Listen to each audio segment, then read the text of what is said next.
Can you see my screen? Looks good. You're ready. Alrighty. Thanks, everyone. My name is Zubin Gidwani. I'm the founder of Dynamic Budgets.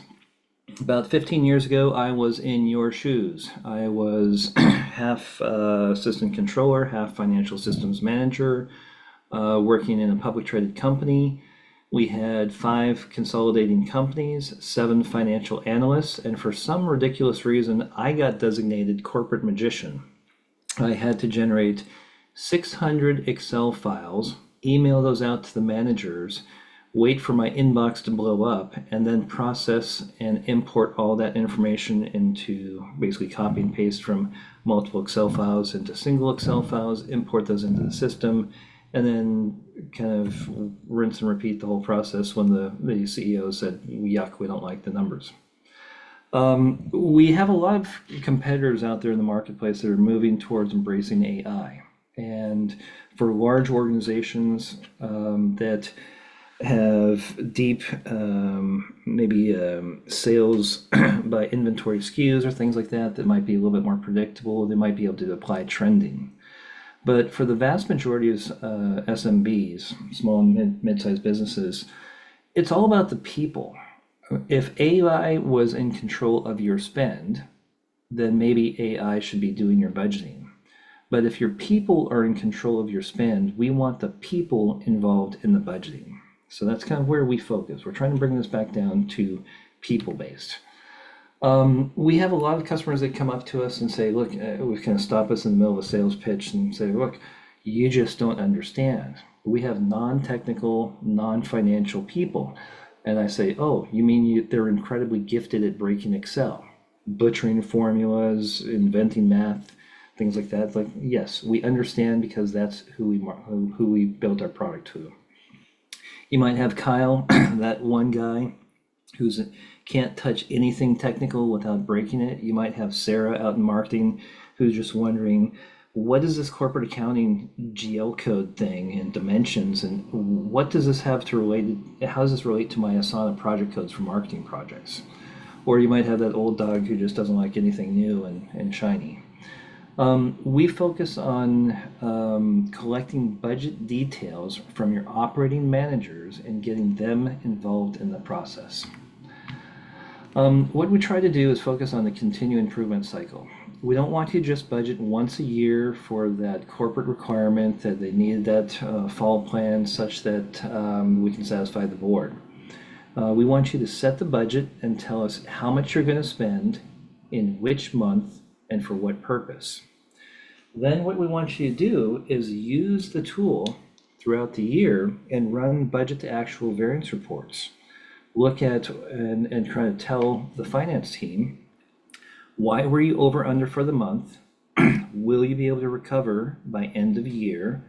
And next year, is there anything that we should do differently?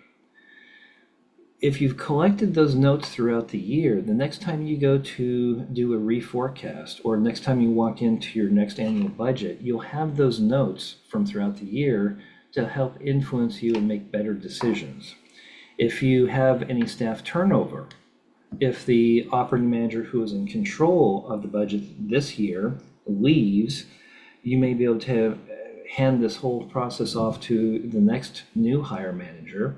They'll be able to look to the bottom half of the screens, see those notes, and then take actions upon those. So that's what we're trying to kind of focus on.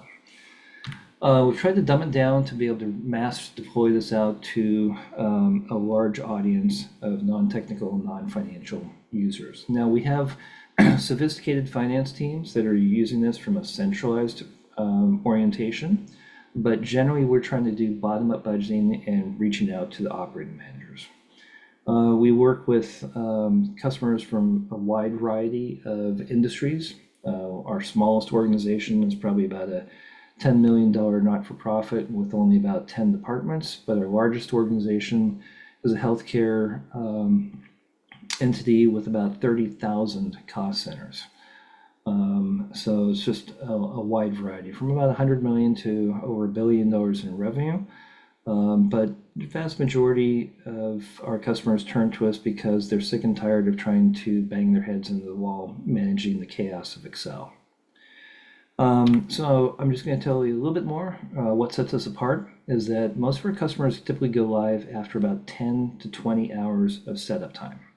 If you threw a complex healthcare customer at us, I might say we might need about 30 hours of setup. I can't invent 100 to 200 hours of setup time like some of our competitors. It's just simply we built a better mousetrap that's much more efficient.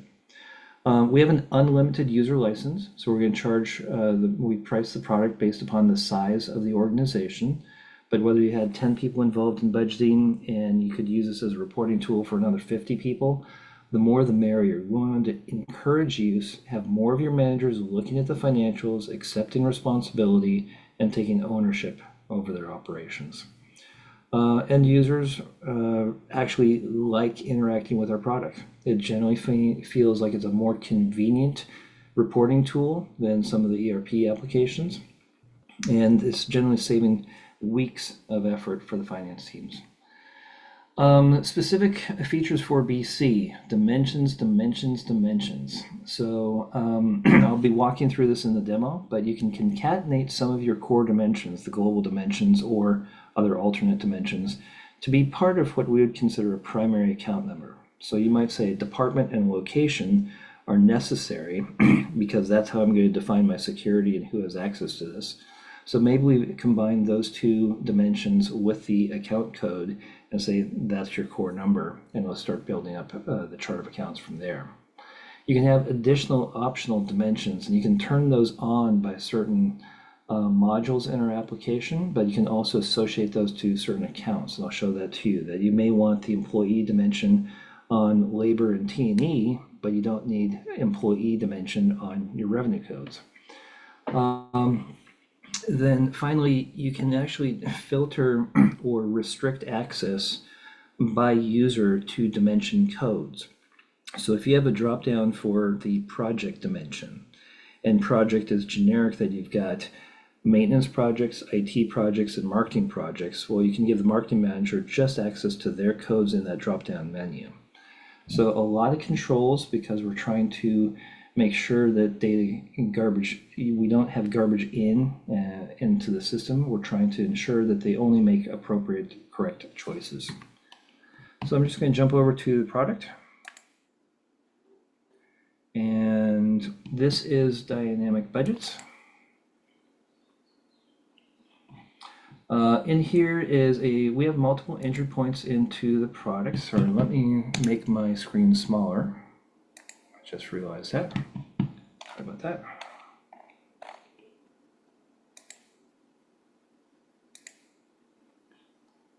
Amy, this is a lot easier to see now?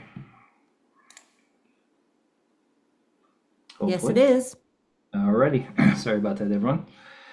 Okay, so we have multiple entry points into the product, and we typically, in our first orientation session, we'll talk about whether you want a admin-only dashboard, or if you want a screen where all 12 months are instantly exposed and you can just start typing in, or whether you want something that smells a little bit more like a financial report. We could have designed this with as many columns as you want. This could have been an input screen, or it could have just been a read-only screen. So in this case situation, we set it up as a read-only screen showing a single year of history, proposed next year budget, calculated variance percentage, and then asking them, I know you input all your details in the blue link. I can click into here, and I could go ahead and itemize my request for next year. So if I'm inputting my rent assumptions, I might have my base lease for the first floor, and maybe we think we're going to have an escalation in that lease, or maybe we're going to rent a second floor, or whatever else may be in mind for this particular type of expense next year. Maybe we also rent another office building. So we can put all of our assumptions down here, how much I'm going to spend in which month for what purpose.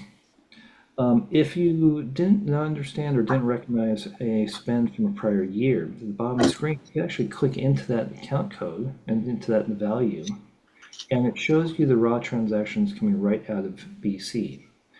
I don't have it activated today, but we can also turn on the link so you can directly drill back into the transaction in BC straight from the screen, if the end user is a BC user. You can click on different months to see different transactions. They can close that window and then come back up to the surface and go into their next account. Again, if you wanted to, we could have made this a data entry field. Maybe we're just requesting a single annual request for an annual budget, or we could have exposed 12 columns on this screen to have input for all 12 months of the year. Well, there's different ways to interact with the screen. I've got a lot of accounts. I've searched my entire company, and usually I keep the formatting off when I'm doing my data entries. I was going to point out that in here I had input all my details for my budget request, but maybe over here we just wanted to say that rather than forcing the finance team to have to click into the account number and look at the line item details, maybe this is a maintenance contract, you had 25 different vendors that were supplying you. Well, what constitutes the difference between last year and this year? Amy, it sounds like we've got a little bit of background noise coming from someone's mic. Over here, the end user can be instructed, guided, coached to not force us to have to drill down to look at your details, but why don't you give us a top level explanation? I used to send the budgets out, have to collect them back, and then have to hunt the managers down for an explanation as to why they had doubled their budget from last year. I didn't quite understand their line item details. Sometimes we can pre-solicit those responses and make it easier for review. If you wanted to, you could turn on formatting and look at this. Where am I at company-wide? I could shrink this down to level 2 and see categorized expenses at the company level. If I wanted to, I could group this by my departments, look at my individual departments, then drill into my account categories, my locations, account categories, eventually get down to the individual accounts. I mentioned earlier that you can run a budget to actual variance report in here. If you click into double click the variance, we bring up a split screen where we're showing the actual transactions for the month with a reference to the transactions and the vendor that it was used, if that information is available. And then we're showing them the full year annual budget in the lower half of the screen. Ideally, the manager could determine if this was a planned expenditure, yes or no, or whether if this is a timing difference, so it's just earlier than expected or later than expected. They can come back in here and drop in a comment and tell us why they were over or under for the month. Can they recover by year end? And next year, should they do something different? Those types of comments are then available at the bottom of our detailed entry screens down here in our variance comments. So when you're preparing next year's budget, scratching your head, what should you put in up here? You might be able to refer to the notes in the bottom half of the screen. I was going to click over, we have a detailed payroll module for salaried employees. We have an additional module for hourly employees where you could input the number of hours worked by pay period, whether that's a month, every 2 weeks, or all the way down to weekly if you wish. Our salaried module typically assumes an FTE percentage per the 12 months. We assume that they're working full-time. If you need to modify their schedule, use the bottom half of the screen. Dimensions about BC. You can come in here and activate different dimensions. So if I go to my BC company, we'll see things that are looking familiar to a BC audience. Area, business group, customer group. This is all part of the Contoso demo company. You can associate the dimensions. The employee dimension may not be associated to my revenue accounts, but I wanted to turn it on for labor and I wanted to turn it on for T&E. Maybe I don't need the vendor dimension except for in my repairs and maintenance and my office supplies accounts. You have the ability to come in here and associate dimensions to the user. So if I go into my project drop-down menu and I've got 146 different project codes, well, maybe these 3 ones that smell like IT should go to me, Zubin.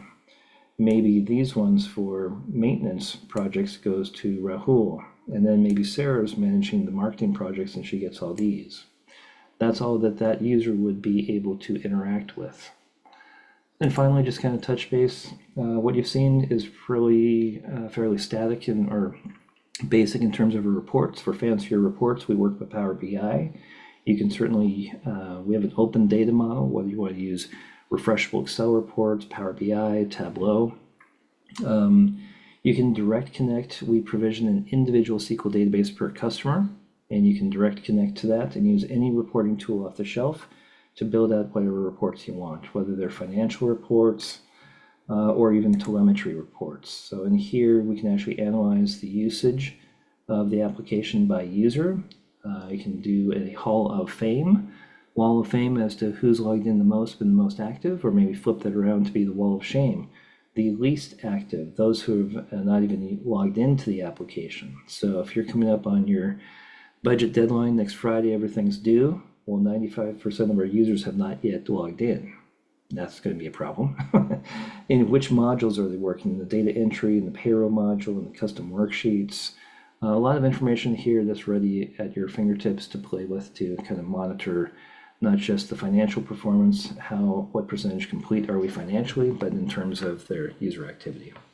So certainly sort of the Energizer Bunny rabbit. I can keep going and going and going, but I'm going to wrap up here. And if we sparked your interest, feel free to reach out, and we'll be more than happy to arrange a demo or even offer you a free 30-day trial of the application.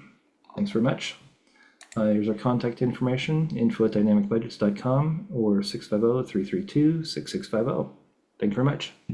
Thanks so much, Zubin.